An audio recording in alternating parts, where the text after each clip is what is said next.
కాంగ్రెస్ సర్కార్ రైతుల ఉసురు పోసుకుంటోంది. ఇప్పటికే సాగునీరు అందించడంలో సర్కార్ విఫలమైంది. బోర్లు, బావుల కింద కష్టపడి పండించిన పంటను అమ్ముకునే దశలోనూ కష్టాలు తప్పడం లేదు. వడ్లు కొనండి మహాప్రభు అంటూ నెల రోజులుగా పడిగాపులు కాస్తున్నారు. ఒకవైపు కొనుగోళ్లు సరిగా జరగక, ఇంకోవైపు అకాల వర్షాలతో నానా అవస్థలు పడుతున్నారు. రైతులు ధాన్యం కొనుగోళ్ల విషయంలో రేవంత్ సర్కార్ అన్ని విధాలుగా విఫలమైందని ఆగ్రహం వ్యక్తమవుతోంది. రేవంత్ సర్కారు పాలనలో రైతులు అరిగోస పడుతున్నారు. ఈ యాసంగి సీజన్లో ఉమ్మడి వరంగల్ జిల్లాలో రైతన్నలు దిక్కుతోచని స్థితిలో ఉన్నారు. ఇటీవల కురిసిన భారీ వర్షాల నుంచి రైతులు ఇంకా కోలుకోనేలేదు. మళ్లీ అకాల వర్షాలు అన్నదాతను ఆగం చేస్తున్నాయి. జిల్లాలో నెల రోజులుగా పడిగాపులు కాస్తున్న తేమ పేరుతో ప్రభుత్వం వడ్లను కొనడం లేదు.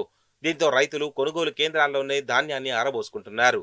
అయితే ఆయా చోట్ల సరైన సౌకర్యాలు లేకపోవడంతో అన్నదాతలు తీవ్ర ఇబ్బందులు పడుతున్నారు. కనీసం ఒడ్లు నింపుకునేందుకు గన్ని సంచులు వర్షాల నుంచి కాపాడుకోవడానికి పరదాలు ఇవ్వడం లేదంటున్నారు.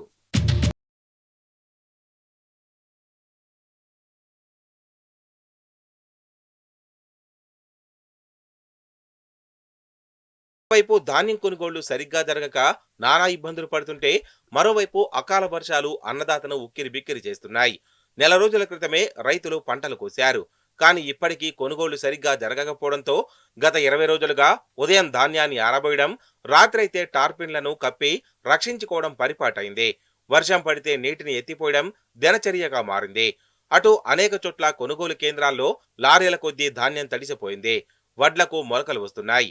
పైగా మరో 4-5 రోజుల పాటు వర్ష సూచన ఉండడంతో రైతు కంట కునుకు లేకుండా పోయింది. బబ్బులను చూస్తూ ధాన్యం బస్తాల వద్దే కాపలా ఉండాల్సిన దయనీయ పరిస్థితి ఏర్పడింది. వెంటనే ధాన్యం కొనుగోలు చేయకపోవడంతో నానా కష్టాలు పడాల్సి వస్తోందని రైతులు వాపోతున్నారు. అధికారులు స్పందించి త్వరగా ప్రక్రియను పూర్తి చేయాలని డిమాండ్ చేస్తున్నారు. ప్రభుత్వం ప్రకటించినట్లుగా ధాన్యం తడిసినా, రంగు మారినా కొనుగోలు చేయాలని కోరుతున్నారు. పంట నష్టపోయిన తమను ఆదుకోవాలని డిమాండ్ చేస్తున్నారు. నేను 8 ఎకరాల వరి చేసిన యాసింగి కోత కోసి వడ్లు తెచ్చి ఇక్కడ ఆరబోసినాం. మా వాగొచ్చి వరదెక్కి మొత్తం వడ్లని 8 ఎకరాల వడ్లు మొత్తం కొట్టుకుపోయినాయి. సీతక్క గారు వచ్చింది, చూసింది, అది చెప్పింది, పోయింది. ఐకేపీ వాళ్ళు బత్తాలి అంటే ఆరబెట్టుండి అన్నారు. ఇక్కడ నుంచి మళ్ళీ ట్రాక్టర్లు పట్టుకపోయి వేరే కాడ బ్రిడ్జి మీద పోసిన, వాటిని ఒత్తలేరు, చూస్తలేరు, ఏం చేస్తలేరు. బత్తాలు అడిగితే బత్తాలు లేవంటారు. వాటిని ఏం చేయాలి? ఇప్పుడు మొత్తం ముద్దలైనాయి. నిన్న ఆరబోసిన 6 ఎకరాలు అయితే నా సగం రాసి కొట్టుకపోయింది, సగం రాసి ఉన్నది. మొన్న అధికారులు వచ్చిర్రు, సీతక్క ఇట్లా వచ్చిర్రు, అందరు చూసి ఆ సీతక్క ఇక వేరే అధికారులతోని మొత్తం కొట్టుకపోయిన అందరి రాసుకోండి, బత్తాలు తడిసిన వాళ్ళే రాసుకోండి అని చెప్పిర్రు. అధికారులు ఇక ఒక్కరోజు అటు ఇటు హడావిడి చేసిళ్ళు ఫుల్లుగా అందరు వచ్చి. ఇక మళ్ళీ తర్వాత ఇంతవరకు పత్తకు లేకుండా పోయిర్రు. కొట్టుకపోయిన వాళ్ళకు నష్టపరిహారమును ఈ బత్తాలు అన్నీ ఇచ్చే విధంగా చేయాలని కోరుకుంటాను. ఉమ్మడి జిల్లాలో మార్చి నెల నుంచి కురుస్తున్న అకాల వర్షాలు అన్నదాతకు అపార నష్టం మిగిల్చాయి. కోతకు వచ్చిన పంటలు దెబ్బతిన్నాయి. పంట నేలకు ఒరిగి ధాన్యపు గింజలు పొలాల్లోనే రాలిపోయాయి. చేతికందిన పంటను కొనుగోలు కేంద్రాలకు తెచ్చి ఆరబోసిన ధాన్యం సైతం తడిసి రైతన్నలు తీవ్రంగా నష్టపోయారు. ఇంత జరిగినా పంట నష్టాన్ని అంచనా వేయడంలో ప్రభుత్వం విఫలమైంది. ఇప్పుడు వర్ష ప్రభావం పెరుగుతుందని వాతావరణ శాఖ హెచ్చరిస్తున్నా ఇంకా కొనుగోలు కేంద్రాల్లో వేల టన్నుల ధాన్యం ఎక్కడ పడితే అక్కడే ఉంటోంది.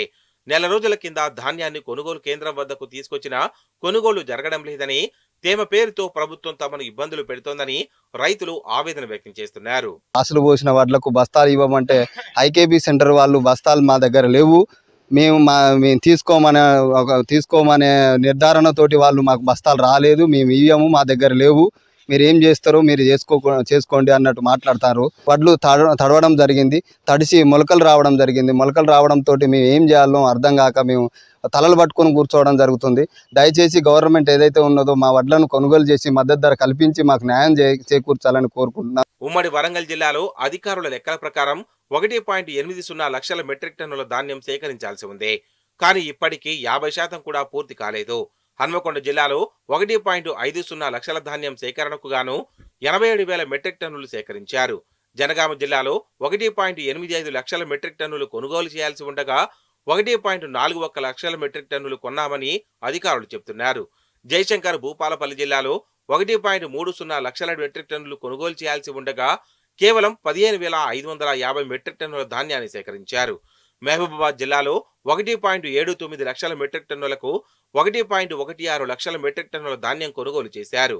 ములుగు జిల్లాలో 92,113 మెట్రిక్ టన్నుల ధాన్యం కొనుగోలు చేయాల్సి ఉండగా 42,926 మెట్రిక్ టన్నుల ధాన్యం సేకరించారు. మహబూబాబాద్ జిల్లాలో అధికారులు 75% ధాన్యం కొనుగోలు చేశామని గొప్పలు చెప్తున్నప్పటికీ అన్ని మండలాల్లో కల్లాల దగ్గర ఒడ్లు కనిపిస్తుండడం గమనార్హం. అధికారులు చెప్పే లెక్కలన్నీ అబద్ధాలేనని విమర్శలు వస్తున్నాయి. క్షేత్రస్థాయిలో పరిస్థితులు రైతులకు కన్నీళ్లు తెప్పిస్తున్నాయి. మరోవైపు జిల్లాలో ఉదయమంతా తీవ్రమైన ఎండలు, రాత్రైతే భారీ వర్షాలు నమోదవుతున్నాయి.